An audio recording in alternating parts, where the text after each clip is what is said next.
الله اویی که ما را خلق کرده و همه چیز را بر ما داده، بازم به خاطر نبود خودش اگر کسی دلیل داشته باشه الله دلیل میخواه. قل هاتو برهانکم ان کنتم صادقین. سخن الله هست. برای چی کسی؟ برای بشر.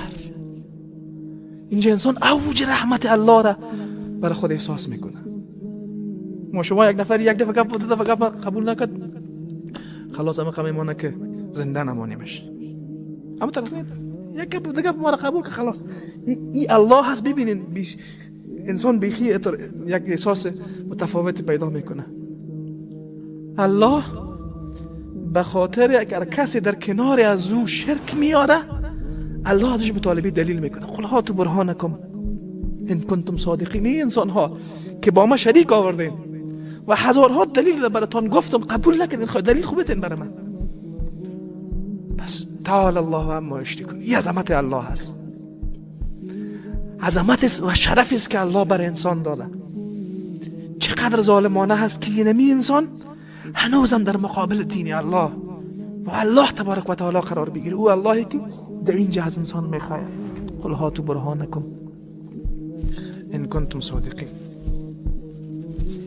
پس اینجا گپ بسیار کلان دیگر انسان میآموزه. وقتی الله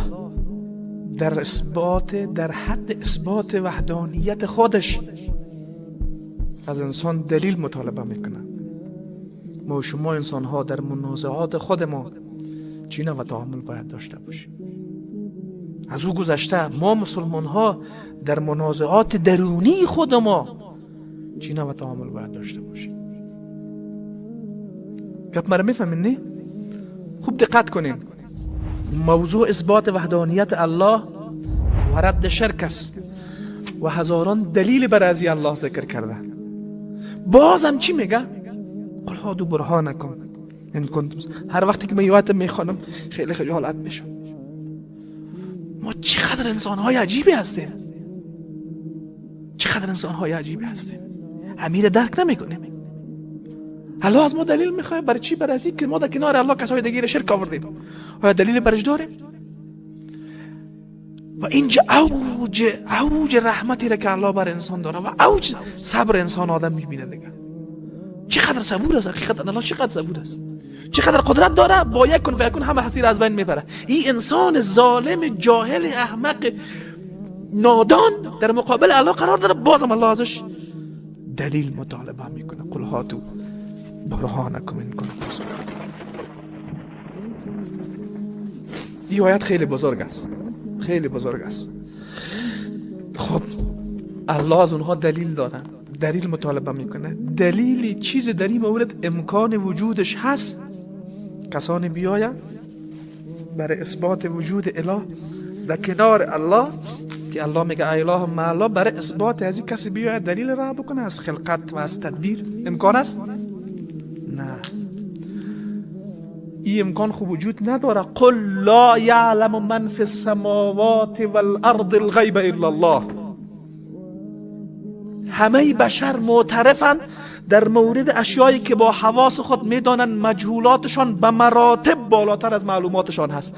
خود در آسمان ها و زمین چیزهای وجود داره که تصور بشر به اونجا نمیرسه و او به نسبت ما غیب است. قل لا یعلم من فی السماوات والارض الغیب الا الله.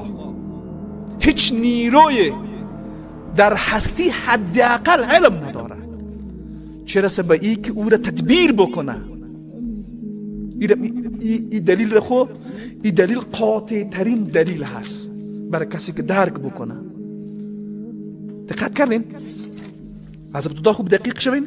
خلقت آسمان ها و زمین. امن خلق السماوات والارض، نزول باران و انزل لكم من السماء ماء فانبتنا به حدائق ذات بهجه، رویانیدن درختها و نباتات از زمین. ما کان لكم ان تنبتوا شجرها. الله اینجا ضعف بشری را اشاره میکنه. ای اله مع الله بل هم قوم یعدلون. امن جعل الارض قرار. کلی از آیات مد نظر بگیرین. بعد به اینجا اما یبدا الخلق ثم یعیده و ما یرزقکم من السماء والارض ای اله مع الله قل هاتوا برهانکم ان کنتم صادقین. امکان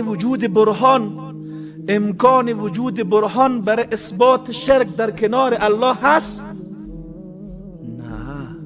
از این گذشته قل لا یعلم من فی السماوات والارض الغیب الا الله. اصلا انسان نمیدانه که در این هستی چی هست. اصلا هیچ مخلوقات الا الله، ملائکه ها نمیدانند عظمت موجود در هستی را. پیامبران الهی نمیدانند، بر از اونها غیب است. چی کسی این را میدانه؟